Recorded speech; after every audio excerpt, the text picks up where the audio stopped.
سلامونه او نیکې هیلې دوستانو، خدای دې وکړي چې روغ او جوړ وئ. دوستانو، نن غواړم په دې ویډیو کې تاسو ته د تیل او ټانک ډیټابیس چې ما په اکسل کې جوړ کړی د هغې په اړه معلومات درسره شریکم.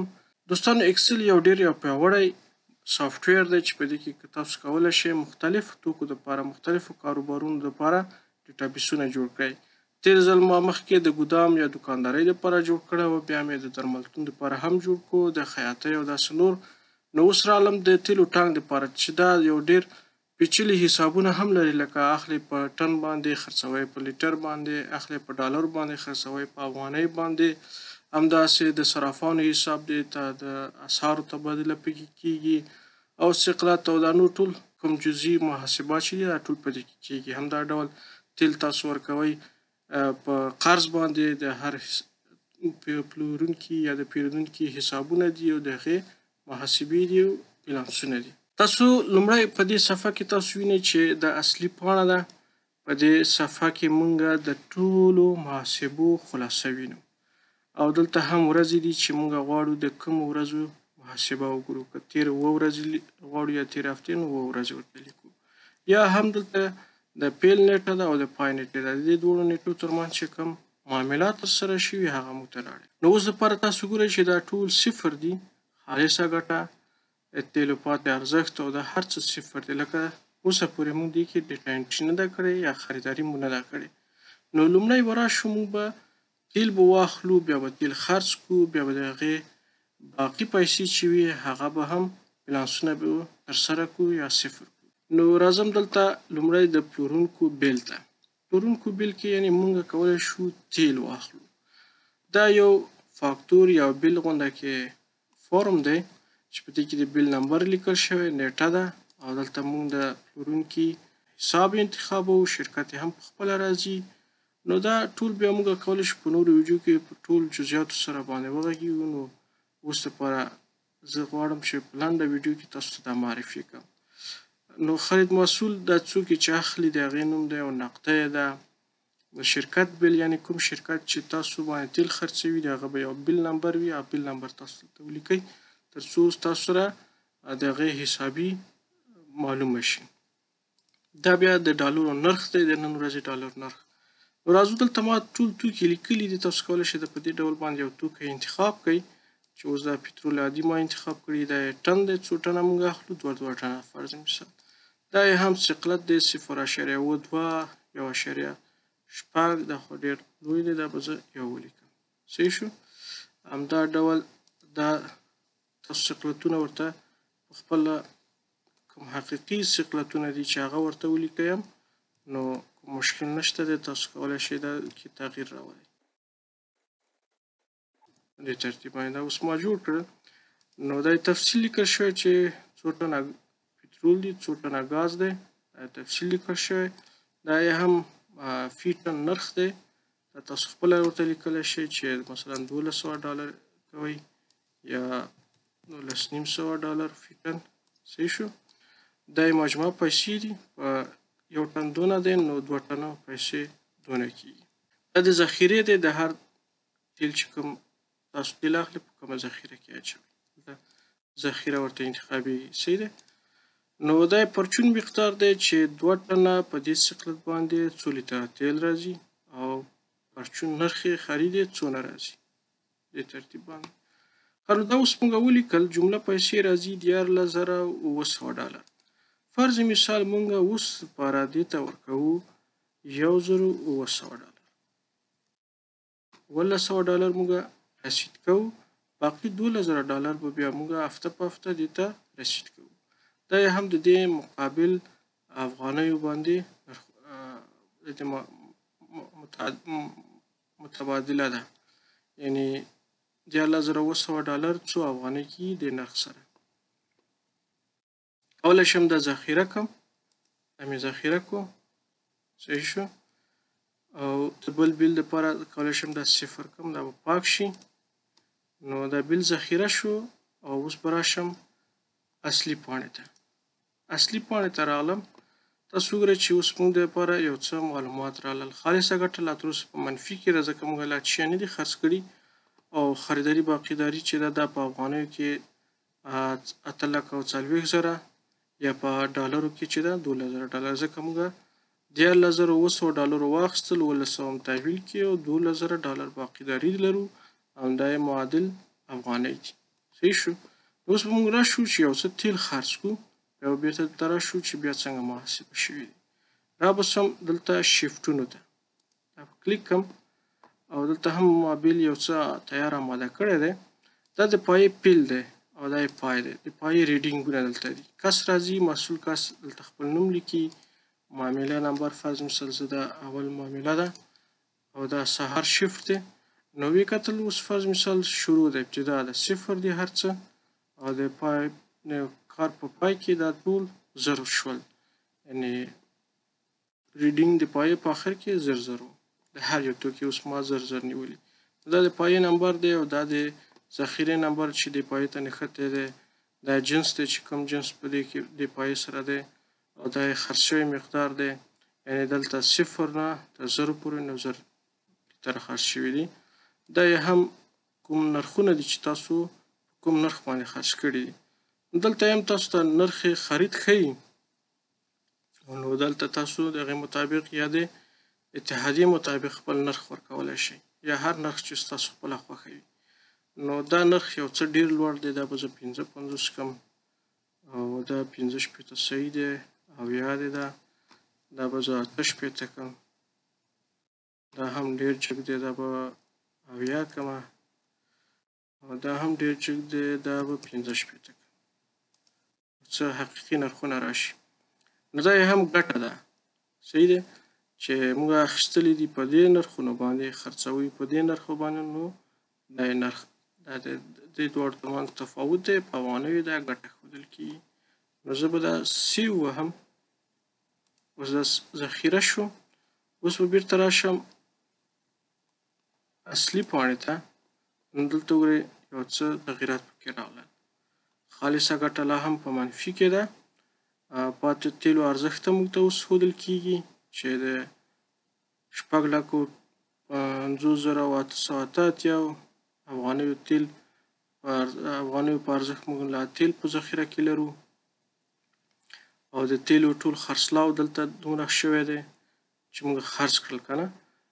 دا د 3,93,000 روپیو تیل موږ په افغانیو خرڅ کړي دي او دا ټول یې رسید شوي دي. صحیح دی.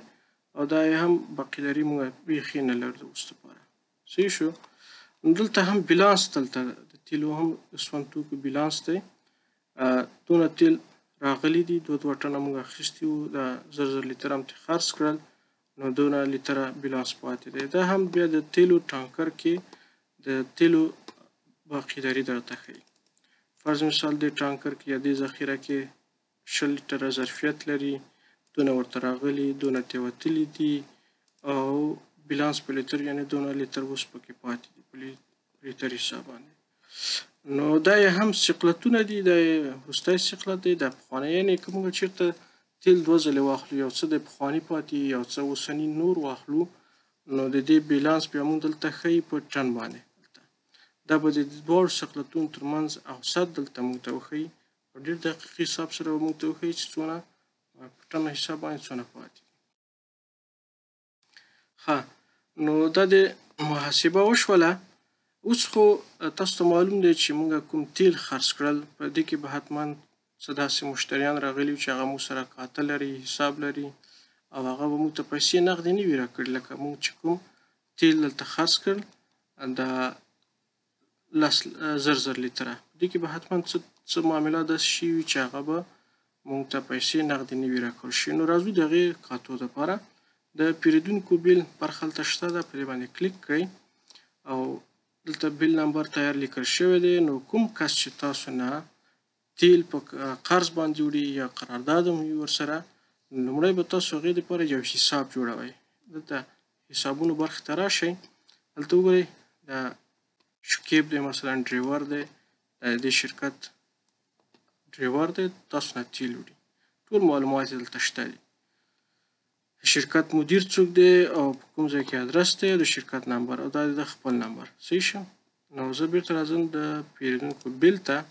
شرکت نوم دلته مې د شکیب نوم انتخاب کړی دی. شرکت نوم یې راغی. دلته د کوم کس چې بیل لیکي مسؤل د پایې هغه خپل نوم دلته انتخابوي. حساب فرض مثال نقده ده او صفر، او که د صراف حساب هم انتخابوي کولی شي صراف حساب انتخابي. ها نو راځو فرض مثال د ډیزل ویوړل، څو لیتره ویوړل 10 او دا لیتر هم دلته واحد انتخاب شوی دی. نرخ یې موږ ورته حساب کو، فرض مثال ډیزل په 80 افغانۍ، یا تاسو دلته راشئ چې دا موږ په څو باندې خرڅ کړی دی ډیزل 15 نو دی سره به هم یو څه انصاف وکړو. دلته به دا زه 15 ولیکم. هر څونه نرخ تاسو خوښه وي هلته لیکلی شئ، دې ته په تخفیف ورکوئ. ښه نو ده هم تیل وړي دي د 1950 افغانیو او پیسې یوه هم نه ده ورکړې. زه به لاړ شم دا به ذخیره کړم. صحیح شو. نو دا اوس تاسو راشئ بیلانس شیټ ته، دلته به موږ اوس وګورو د تیلو د خرڅلاو نه موږ باقیداري لرو 1950 افغانۍ. نو اوس نقده پیسې هم په همدغه حساب باندې دي. موږ تیل خرڅ کړي د 3,93,000 افغانیو. نو اوس د 1950 ته منفي که، نو 3,91,050 افغانۍ مو سره په داخل کې دي. دا د نن ورځ د فروشاتو نه. صحیح شو. دلته باقیداري دلته موږ ته هم ښودل کېږي. ښه اوس نو په کار څه ده چې دغه پیسې چې دي دا یو هفته ووتله او دغه شکیب یا شرکت والا راځي موږ نه پیسې غواړي، دا به څنګه موږ دا بیلانسونه ګورو سره. نو د دې لپاره د تیلو روزنامچه ده. دا وګورئ د تیلو روزنامچه باندې کلیک کړئ. دلته د تیلو د پیر او پلور معاملاتو روزنامچه ده. ښه لومړی شکیب راځي، نو دلته کم بیل نمبر باندې چې د پیسې موږ نه یا تیل موږ نه وړي دي هغه بیل دلته زه لیکمه S01. صحیح شو. او دا خپله چې زه دا ولیکم دا بیل نمبر، نو دا خپله هلته راځي. دا تنها چې نمبر لیکل شوي وي دا د تیلو د شرکتونو نمبرونه دي، او اس چې ورسره لیکل شوي وي دا د سیلز یعنې د کوم تیل چې موږ فروشات کوو د هغې د بیلونو نمبر دی. نو دا صحیح شو. او دلته هم چې زه دلته ولیکم نو دا ماته ډایرکټ ښیي چې د دې وروستی بیلانس څونه پیسې په دې باندې پاتې دي. که فرض مثال دا راځي دا ټولې پیسې جمع کوي، دا زیړه خانه ماته ښودلې ده چې ته په دې کې کار لیکل کوي. دا زه ډبل کلیک کوم، نو دلته بانه برخه هم شته او جمع هم شته. چونکې دا موږ ته پیسې راکوي جمع کوو یې، نو دا به زه دلته ولیکم 1950 افغانۍ مې ولیکې. کرنسۍ یې هم افغانۍ ده او پروا نه کوي، دلته خو موږ به دا هم افغانۍ کړو. صحیح دی. او د سره موږ فرض مثال دا پیسې موږ ته راکوي نغدې. دا معامله ما اوس ترتیب کړه او سیو وهم. دا ذخیره شو. اوس که د S01 بیرته ولیکم 01، نو وګورئ دلته وروستی بیلانس د دې 0 شو. را به شم بیلانس برخې اصلي پاڼې ته، نو دلته هم تاسو وګورئ چې بیلانس باقیداري 0 شوه او نغدې پیسې هم موږ ته بیرته 3,93,000 شو. دې ترتیب باندې ښه. اوس که دا شرکت والا راځي د موږ د چا نه چې تیل اخیستي دې ته موږ پیسې ورکوو، نو راځو بیرته بیا د تیلو روزنامچې ته. دا ځل به موږ د شرکت د بیل نمبر ولیکو چې هغه موږ لومړي نمبر باندې ذخیره کړی. نو دلته وګورئ دلته معلومات دلته راغلل چې جمله ډالر دونه دي، دونه رسید شوي دي او دونه پاتې دي. په افغانیو حساب باندې دونه جمله پیسې کېږي، دونه رسید شوي دي، دونه پاتې دي. بیلانس په افغانیو. که ته پیسې په افغانیو ورکوې نو دلته ورته راشه. فرض مثال دا 8,40,000 افغانۍ دي. د دې نه تاسو څونه اوس پرې کولی شئ؟ فرض مثال 40,000 افغانۍ. صحیح شو. 40,000 افغانۍ. نو دلته د افغانۍ کرنسي افغانۍ انتخاب کوي او دلته بیا راشئ دا ډالر. د سیستم ته خپله رهنمایي کوي، دا زیړې خانې ته ښیي چې دا خالي مه پرېږده. نو نغدې پیسې دي، نو نغده ورته ولیکه. صحیح شو. اوس به زه دا څنګه کړم، دلته تاسو یاداشت هم ورته ولیکئ، نقده ضرورت هم نشته، ټول هر څه معلومات دلته درج دي چې د څه بابته پیسې دي.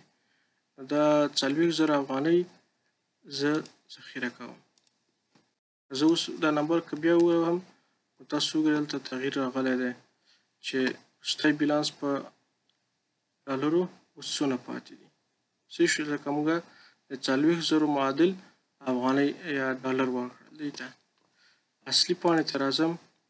اصلي پاڼه کې خریداري باقیداري وګورئ، دا د 11,429 ډالر پاتې ده او په افغانیو باندې دا د 40,000 ته کمې شوې، تنه 8 لکه روپۍ پاتې شوې په دې ترتیب باندې چې دلته هم تاسو ته ښیي. نو تاسو اوس دلته نقدې ته هم ګورئ چې نقده باندې هم تاثیر راغی، نو ځکه چې مونږ تقریبا 1,09,50,000 افغانۍ دې ته رسید کړې او دلته مو 3,09,000 روپیو توکي خرڅ کړي دي، باقیداري هم نه لرو. نو په دې حساب باندې موږ سره نقده اوس پاتې کېږي 2,04,000 افغانۍ.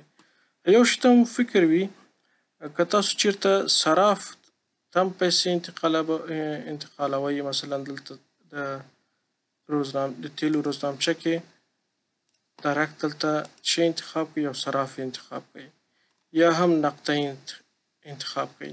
نو په دواړو صورتونو کې نقدې نه پیسې کمیږي هلته چې کوم کاش موږ لیکلی، ځکه دا داسې نظر اوس دپاره دا تصور په ذهن کې نیول شوی ده چې تاسو پیسې دخل نه اخلئ او وړه یې صراف ته ورکوئ.